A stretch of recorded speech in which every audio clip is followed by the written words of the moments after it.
এ ও B বিন্দুর মধ্যে তুল্য রোধ নির্ণয় করতে হবে। যদি এই অঙ্কটা খুব সহজে করতে চাও তাহলে ডি বিন্দু একটু উপর দিকে এঁকে নাও আর সি বিন্দু নিচে এঁকে নাও, ডি বিন্দু আর সি বিন্দু। আর এ বি যেমন ছিল বাম দিকে এ বিন্দু আর ডান দিকে বি বিন্দু এঁকে নাও। এবার রোধগুলো যে যে বিন্দুর মধ্যে যুক্ত ছিল এখানেও ঠিক সেই বিন্দুর মধ্যে যুক্ত করে নাও। যেমন এই যে রোধটা এটা কিন্তু এ এবং সি বিন্দুর মধ্যে যুক্ত রয়েছে, তাহলে এ আর সি এর মধ্যে রোধটা এঁকে নিলাম। একইভাবে এই যে আর রোধ এটা ডি এবং বি এর মধ্যে যুক্ত রয়েছে,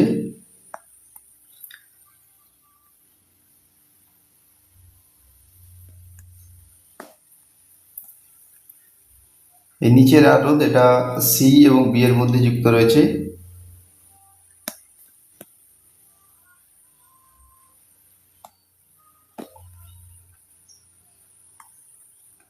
আর ওপরের যে আর রোধ সেটা এ এবং ডি এর মধ্যে যুক্ত রয়েছে, আর মাঝের যে রোধটা সেটা সি এবং ডি এর মধ্যে যুক্ত রয়েছে।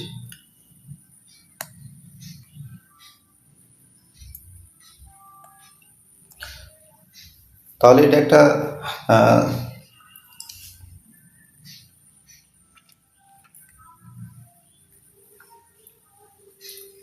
এবার দেখো যে তুল্য সার্কিট যেটা হলো সেটা কিন্তু একটা হুইটস্টোন ব্রিজ হয়ে গেছে।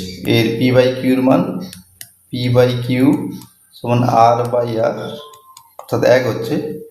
আবার আর বাই এস, এটাও আর বাই আর, তাহলে এটা এক হচ্ছে। তো এরকম ক্ষেত্রে কি হয় না, এরকম ক্ষেত্রে আমরা জানি যে এই মাঝের যে রোধটা, এই মাঝের রোধের মধ্য দিয়ে কোনো কারেন্ট যায় না। তাহলে এই মাঝের রোধটাকে এবার নেক্সট যে তুল্য সার্কিটটা আঁকবো সেখানে এটাকে বাদ দিয়ে দেবো।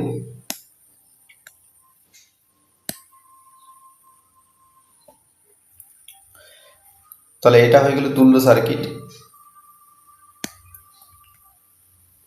তো এবার দেখো এই আর এটা শ্রেণী সমবায় যুক্ত রয়েছে, তাহলে ওই আর এর তুল্য রোধ হচ্ছে 2R।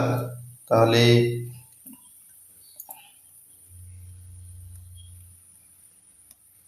টু আর, এটা এ বিন্দু, এটা বি বিন্দু।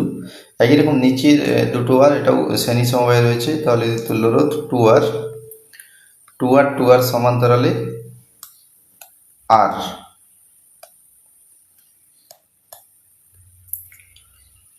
অর্থাৎ এই বর্তনী তুল্য রোধ আর হবে।